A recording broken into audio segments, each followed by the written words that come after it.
आप सभी का साइंस की सीरीज में स्वागत है। और आज हम लोग जो क्वेश्चन देखने वाले हैं, क्वेश्चन की जो संख्या है 5 क्वेश्चन देखेंगे 31 से 35 तक। और फिर कह रहे हैं कि आपका कोई भी वनडे एग्जाम हो, ये क्वेश्चन बहुत ही महत्वपूर्ण और परीक्षा में पूछे गए प्रश्न हैं। इसके साथ साथ कुछ क्वेश्चन ऐसे सेट किए गए हैं जो आपके लिए लाभदायक हो। तो क्वेश्चन नंबर 31 पे आते हैं। क्या कह रहा है कि कार्बन का अपर ग्रुप नहीं है। हमें इसमें बताना है कि निम्न में से कौन कार्बन का अपर ग्रुप नहीं है। हीरा, ग्रेफाइट, ऑक्सोकार्बन या फिर क्लोरीन्स।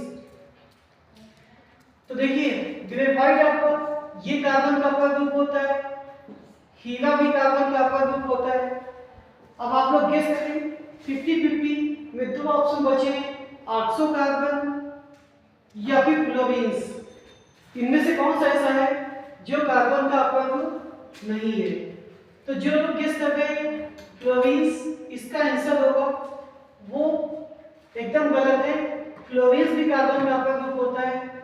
इसका जो सही आंसर है कि जो ऑक्सोकार्बन होता है, ऑप्शन सी, ऑक्सोकार्बन कार्बन का अपर ग्रुप नहीं है। क्वेश्चन नंबर 32 में आते हैं कि लेड पेंसिल में होता है। क्या बताना है कि जो लेड पेंसिल है इसमें होता है ग्रेफाइट, सीसा, शीशे का सल्फाइड या फिर शीशे का ऑक्साइड। इनमें से कौन सा आंसर इसका सही होगा कि लेड पेंसिल में क्या होता है? तो जो लोग गेस कर रहे हैं शीशे का सल्फाइड, ये गलत है। शीशे का ऑक्साइड भी गलत है। अब 2 ऑप्शन बचते हैं, ग्रेफाइट या फिर शीशा। तो हमें बताना है कि लेड पेंसिल में क्या होता है। तो जो लोग गेस कर रहे हैं शीशा, वो भी गलत है। इसका जो करेक्ट आंसर होगा कि लेड सल्फाइड में क्या होता है? तो लेड सल्फाइड में ग्रेफाइट होता है। ऑप्शन ए आपका करेक्ट आंसर होगा। क्वेश्चन नंबर 33 पे आते हैं। क्या कह रहा है कि दिया सलाई के निर्माण में प्रयुक्त होता है लाल फास्फोरस, काला फास्फोरस, सफेद फास्फोरस या फिर सिंदूरी फास्फोरस या फिर डाई फास्फोरस। 4 ऑप्शन दिए हुए, लाल, काला, सिंदूरी या फिर डाई फास्फोरस।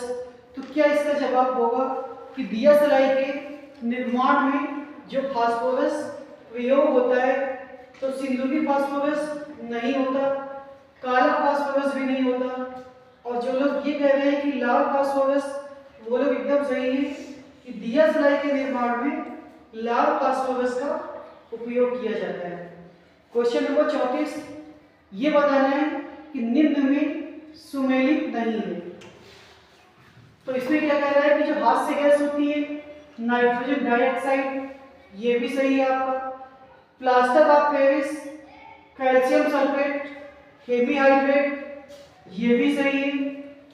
जो ब्लीचिंग पाउडर होता है कैल्शियम ऑक्सीक्लोराइड होता है। ब्लीचिंग पाउडर कैल्शियम ऑक्सीक्लोराइड, इसका फार्मूला आप लोग याद कर ले, CaOCl2 होता है। ऐसे भी पूछा जाता है, ये भी सही होगा। जो भारी जल है वो H2O नहीं होता, क्या होता?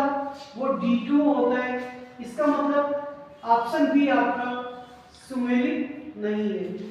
आज की टेस्ट सीरीज का अंतिम क्वेश्चन कि जो लाल स्याही बनाई जाती है, आपको बताना है फिनॉल से, इयोसिन से, एथिलीन से या फिर कांगो रेड से। लाल स्याही किसकी बनाई जाती है? तो एथिलीन के विषय में बता दें आपको, ये फलों को पकाने में सहायता करता है। क्या करता है? फलों को पकाने में सहायता करता है। तो ये तो एथिलीन की क्वालिटी होगी, इसे आप लोग याद करें। चलिए, कार्बोनेट ये भी आपका नहीं होगा। अब बचता है फिनॉल या इयोसिन। इस 2 में क्या इसका सही आंसर होगा? तो इसका जो करेक्ट आंसर है वो फिनॉल बिल्कुल नहीं होगा, इयोसिन। क्या इसका आंसर होगा कि जो लाल स्याही बनाई जाती है वो इयोसिन की बनाई जाती है। तो ये थे साइंस के टॉप 5 क्वेश्चन, क्वेश्चन नंबर 31 से 35। धन्यवाद।